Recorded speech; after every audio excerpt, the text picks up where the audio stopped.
തെറ്റും സത്യവും അല്ലെങ്കിൽ ശരിയും തമ്മിലാണ് എപ്പോഴും യുദ്ധമുണ്ടാകാറ്. പലപ്പോഴും അത് രാജ്യങ്ങൾ തമ്മിലുള്ള യുദ്ധങ്ങളെക്കുറിച്ചാണ് നാം കേട്ടിട്ടുള്ളത്. എന്നാൽ നമ്മിലുള്ള യുദ്ധത്തെക്കുറിച്ചാണ് ഞാൻ ഇന്ന് നിങ്ങളെ ഓർമ്മിപ്പിക്കുവാൻ ആഗ്രഹിക്കുന്നത്. ദൈവം വെളിപ്പെടുത്തിയ സത്യത്തിനും മനുഷ്യരുടെ തെറ്റുകൾക്കും ഇടയിലുള്ള ഒരു യുദ്ധം. ക്രിസ്തുവിന്റെ സത്യത്തെ നശിപ്പിക്കുക എന്നതാണ് ലോകം എപ്പോഴും ആഗ്രഹിക്കുന്നത്. പലപ്പോഴും നമ്മുടെ ഉള്ളിലേക്ക് കടന്നു വരുന്ന ചിന്തകൾ കൊണ്ട് നാം കേട്ടത് വെച്ച്, നാം അനുഭവിച്ചത് വെച്ച് നാം തന്നെ കെട്ടിപ്പൊക്കുന്ന ചില കോട്ടകളുണ്ട്.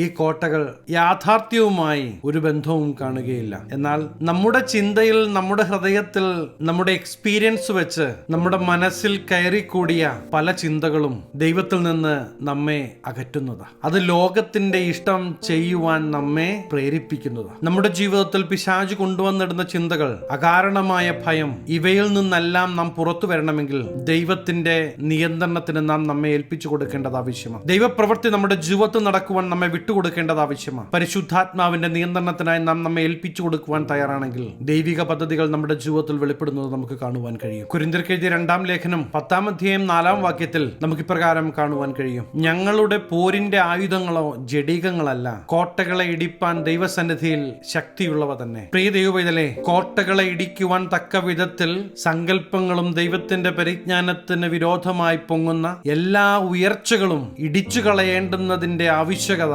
പൗലോസ് അവിടെ വിവരിക്കുകയാണ്. ഹല്ലേലൂയ.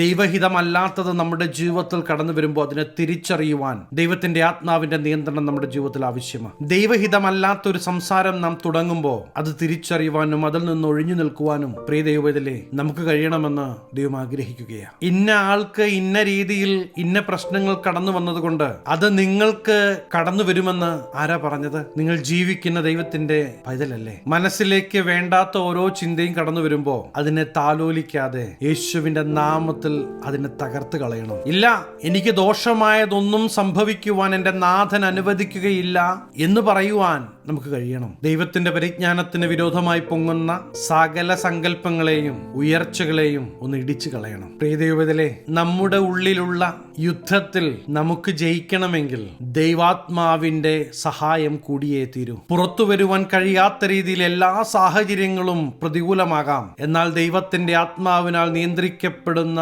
ദൈവ പൈതലിനറിയാം, എന്നെ ദൂതനെ അയച്ച് വിടുവിക്കുവാൻ ശക്തനായ ഒരു ദൈവമുണ്ടെന്ന്. ആർക്കും സഹായിപ്പാൻ കഴിയാത്ത മേഖലകളിൽ നിന്ന് പോലും ദൂതനെ അയച്ച് നിങ്ങളെ പുറത്തു കൊണ്ടുവരുവാൻ ദൈവം ശക്തനാണ്. ഈ ദൈവപ്രവൃത്തി നിങ്ങളുടെ ജീവിതത്തിൽ നടക്കുവാൻ പരിശുദ്ധാത്മാവിനോട് ചേർന്ന് നിന്ന് നമുക്ക് മുന്നേറാം. പ്രിയ ദൈവത്തിലെ, ജീവിതയാത്രയിൽ നിങ്ങളുടെ വിശ്വാസത്തെ തകർക്കുവാൻ ഒരു ദുഷ്ടനെയും നിങ്ങൾ അനുവദിക്കരുത്. നമ്മുടെ ജീവിതത്തിൽ ഒരിക്കലും സംഭവിക്കാൻ സാധ്യതയില്ലാത്തത് പലതും നാം ചിന്തിച്ചു കൂട്ടുകയാണ്. എന്നിട്ട് ടെൻഷൻ അടിക്കുകയാണ്. അത് പിന്നീട് രോഗമായി മാറുകയാ. ആ രോഗത്തെ ചികിത്സിക്കാനായി നാം ആശുപത്രികൾ കയറി ഇറങ്ങുകയാണ്. ഇന്നെന്റെ ശബ്ദം കേൾക്കുന്ന പ്രിയ സ്നേഹിത, നിങ്ങളെ തകർക്കുവാൻ ദുഷ്ടൻ ശ്രമിക്കുമ്പോ, ഇല്ലാതാക്കുവാൻ ശത്രു ശ്രമിക്കുമ്പോ, പരാജയപ്പെടുവാൻ അനുവദിക്കാതെ മാറോട് ചേർത്ത് ഞാൻ നിന്റെ കൂടെയുണ്ട്, നീ ഭ്രമിക്കേണ്ട, ഞാൻ നിന്റെ ദൈവമാകുന്നു എന്ന് പറയുന്ന ആ ദൈവ സാന്നിധ്യം നമുക്കൊന്ന് അനുഭവിക്കുവാൻ കഴിയുന്നെങ്കിൽ ദൈവിക പദ്ധതികൾ, ദൈവിക നന്മ നാം അനുഭവിക്കുവാൻ പോകുകയാണ്. നമുക്ക് ദൈവത്തിന്റെ ശക്തിയിൽ ഒന്ന് ആശ്രയിക്കാം.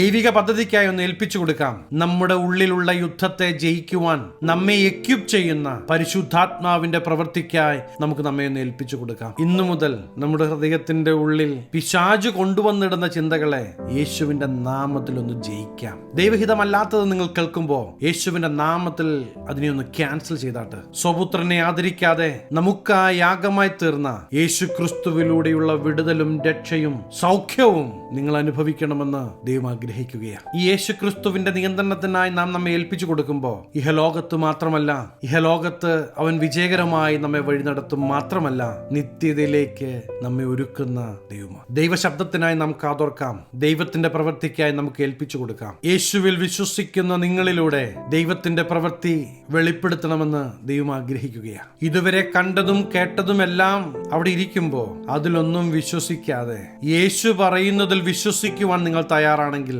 ദൈവത്തിന്റെ പ്രവൃത്തി നിങ്ങൾ കാണുവാൻ പോകുകയാണ്. നിങ്ങളെ സഹായിപ്പാൻ, നിങ്ങളുടെ കൂടെ നിൽക്കുവാൻ ആരുമില്ല എങ്കിലും യേശു നിന്റെ കൂടെ ഉണ്ടെങ്കിൽ ദേശത്തെ ദൈവത്തിന്റെ പദ്ധതി നിങ്ങളിലൂടെ ദൈവം ചെയ്തെടുക്കും. നിങ്ങൾ അമ്മയുടെ ഉദരത്തിൽ ഉരുവാകുന്നതിന് മുമ്പേ നിങ്ങളെ കണ്ട നാഥൻ ഒരിക്കലും നിങ്ങളെ കൈവിടുകയില്ല, ഒരിക്കലും നിങ്ങളെ ഉപേക്ഷിക്കുകയില്ല. അവൻ വഴി നടത്തുവാൻ മതിയായവന്. ഞാൻ നിങ്ങൾക്ക് വേണ്ടി പ്രാർത്ഥിക്കുവാൻ ആഗ്രഹിക്കുകയാണ്. കണ്ണുകളടയ്ക്കാൻ പ്രാർത്ഥിക്കാം. മഹാപരിശുദ്ധനായ ഞങ്ങളുടെ സ്വർഗീയ പിതാവേ, എന്നോടൊപ്പം ചേർന്ന് പ്രാർത്ഥിക്കുന്ന ദൈവജനത്തെ ഞങ്ങളുടെ തൃക്കരങ്ങൾ തരികയാണ്. ദൈവത്തിന്റെ പരിജ്ഞാനത്തിന് വിരോധമായി പൊങ്ങുന്ന സകല സങ്കല്പങ്ങളെയും ഉയർച്ചകളെയും യേശുവിന്റെ നാമത്തിൽ ഇടിച്ചു കളവാൻ ദൈവജനത്തെ സഹായിക്കണം. ഈ ദിവസങ്ങളിൽ ദൈവത്തോട് ചേർന്ന് നിന്ന് ദൈവിക നന്മ പ്രാപിപ്പാൻ, ദൈവിക സൗഖ്യം പ്രാപിപ്പാൻ, ദൈവിക വിടുതൽ പ്രാപിപ്പാൻ ഇവരെ അങ്ങ് കണ്ടിരിക്കുന്നതിനാൽ നന്ദി. യേശുവിന്റെ നാമത്തിൽ അനുഗ്രഹിച്ചു പ്രാർത്ഥിക്കുന്നു. അനുഗ്രഹമാകട്ടെ. സകല മനമഹത്വം അങ്ങേക്ക്. സകല നസറേനായ യേശു ക്രിസ്തുവിന്റെ നിസ്തുല്യ നാമത്തിൽ തന്നെ ആമേൻ. പ്രിയ ദൈവവേദലേ, നിങ്ങളൊരു അനുഗ്രഹമാകും തീർച്ച. ഈ ചെറു സന്ദേശം നിങ്ങൾക്ക് അനുഗ്രഹമായി എങ്കിൽ തീർച്ചയായും ഞങ്ങളെ അറിയിക്കണം. അനേകർക്ക് അനുഗ്രഹമാകേണ്ടതിന് സ്നേഹിതർക്ക് ഷെയർ ചെയ്യുക, ഫോർവേഡ് ചെയ്യുക. നിങ്ങൾ ഈ ചാനൽ ഇതുവരെയായിട്ടും സബ്സ്ക്രൈബ് ചെയ്തിട്ടില്ല എങ്കിൽ തീർച്ചയായും സബ്സ്ക്രൈബ് ചെയ്യുക. ദൈവം അനുവദിച്ചാൽ അടുത്ത ദിവസം നമുക്ക് വീണ്ടും കാണാം. Stay blessed.